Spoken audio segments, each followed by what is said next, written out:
Hello guys, जय सिया राम। आज की इस वीडियो में हम देखने वाले हैं समतल दर्पण, उत्तल दर्पण और अवतल दर्पण के ऑब्जेक्टिव और कुछ सब्जेक्टिव क्वेश्चन जो सबसे वीवीआई है 2024 के एग्जाम की दृष्टि से और बिहार बोर्ड के सभी एग्जाम में इस चैप्टर से अधिक क्वेश्चन पूछे जाते हैं। तो चलिए बिना किसी देर के इस वीडियो को शुरू करते हैं। इससे पहले आपको हम बता दें कि आप हमारे चैनल पर नए हैं तो चैनल को सब्सक्राइब कर लीजिए और बेल आइकन को प्रेस कर लीजिए। और हम आपको बताते हैं कि हमारे चैनल पे जो जितने भी वीडियो हैं उनका सबका फ्री पीडीएफ दिया जाता है आपको हमारे टेलीग्राम ग्रुप में। और हम लास्ट में बताएंगे कि आप कहाँ से हमारे टेलीग्राम ग्रुप में ज्वाइन हो सकते हैं और आपको फ्री पीडीएफ डाउनलोड कर सकते हैं। तो चलिए वीडियो को शुरू करते हैं। तो सबसे पहले हमारा समतल दर्पण किसे कहते हैं, यही क्वेश्चन है और ये सबसे साधारण भाषा में हमने आपको समझाने की कोशिश किया है।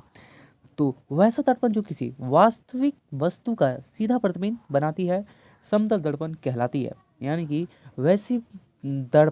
वैसा दर्पण जो किसी भी वास्तविक वस्तु का सीधा प्रतिबिंब बनाती है उसे समतल दर्पण कहते हैं।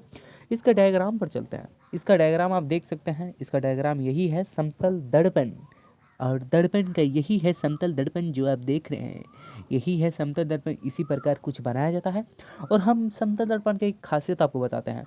ये हो गया एक लड़का, मान लो जी ये बकलोलवा है और ये जो बकलोलवा जब यहाँ पर जितना पर खड़ा है ना तो समतल दर्पण में भी उतना ही दूरी पर बकलोलवा दिखाई देगा। और मान लीजिए कि इस बकलोलवा जो है अपना दायां हाथ उठाता है तो समतल दर्पण में अपना बायां हाथ दिखाई देगा। यही है समतल दर्पण का खासियत। अब चलते हैं इस टॉपिक के दूसरे क्वेश्चन पर। दूसरा क्वेश्चन है हमारा, उत्तल दर्पण किसे कहते हैं। यानी कि आपको बताना है कि उत्तल दर्पण किसे कहते हैं। तो इसके भी चलते हैं इसके एकदम डिटेल में और ये साधारण भाषा में समझाया गया है। वह दर्पण जिसका परावर्तक सतह बाहर की ओर उभरा होता है, यानी कि बाहर की तरफ लिखना होता है, उसे ही उत्तल दर्पण कहते हैं। जैसे कि आप देखे होंगे किसी व्यक्ति का पेट फेंक दिया है बाहर की तरफ, उसका जो ढांचा है वो उत्तल दर्पण की तरह होता है। इसके डायग्राम की ओर चलते हैं।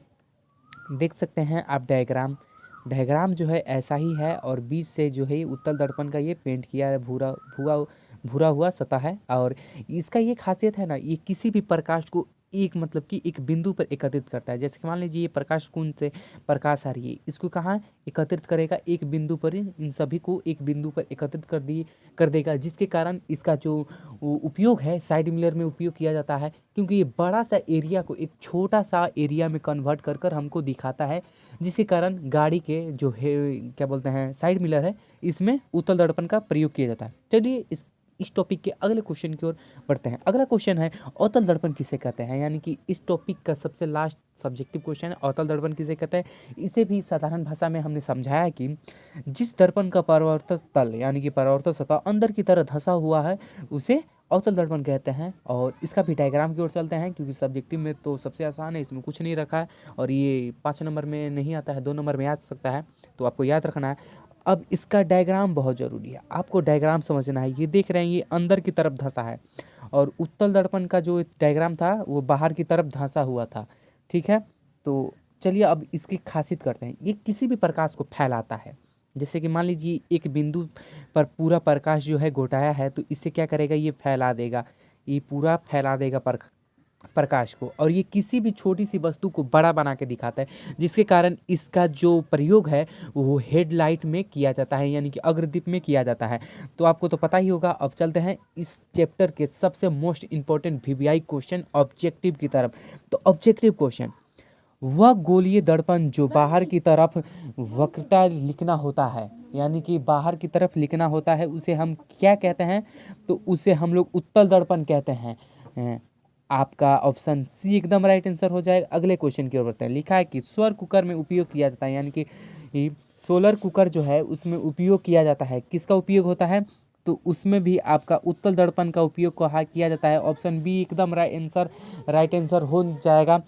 अगले क्वेश्चन की ओर बढ़ते हैं। अगला क्वेश्चन लिखा है कि साइड मिरर का यानी कि सर्च लाइट का परावर्तक सतह होता है, तो सर्च लाइट का जो परावर्तक सतह होता है वो अवतल दर्पण होता है। ऑप्शन बी इसका एकदम राइट आंसर हो जाएगा।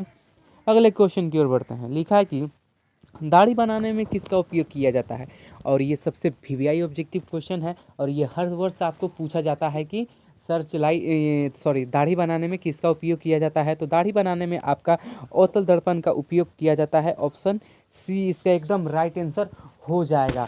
चलिए अगले क्वेश्चन की ओर बढ़ते हैं। अगला क्वेश्चन जो है हमारा, लिखा है कि एक अवतल दर्पण की फोकस दूरी 10 सेंटीमीटर है तो उसकी वक्रता त्रिज्या कितनी होगी। यानी कि मान लीजिए कि किसी भी फोकस दूरी दिया हो और उसका वक्रता जो है त्रिज्या पूछ रहा हो, तो उसमें 10 से 2 से गुना कर दीजिए और आपका आंसर आ जाएगा। तो आप 10 में जहाँ से 2 से गुना कीजिएगा तो आपका आंसर 20 आ जाएगा। ऑप्शन बी इसका एकदम राइट आंसर हो जाएगा। अगले क्वेश्चन की ओर बढ़ते हैं। अगला क्वेश्चन लिखा है कि साइड मिरर में उपयोग तो होता है, यानी कि साइड मिरर में किसका उपयोग किया जाता है। तो ऑप्शन बी इसका एकदम राइट आंसर हो जाएगा, उत्तल दर्पण। और चलिए इस वीडियो में इतना ही क्वेश्चन है और अगले क्वेश्चन की अगले वीडियो में फिर मिलेंगे किसी नए टॉपिक के साथ। तब तक के लिए जय हिंद जय भारत। और आपको बता दें कि आप हमारे ग्रुप में ज्वाइन हो सकते हैं, KK7 स्टडी क्लास से सर्च कीजिएगा टेलीग्राम पर और वहाँ पर जरूर ज्वाइन हो जाइएगा ग्रुप में, और सभी प्रकार के PDF आपको फ्री में मिल जाएंगे। तो चलिए अगले वीडियो में फिर मिलेंगे।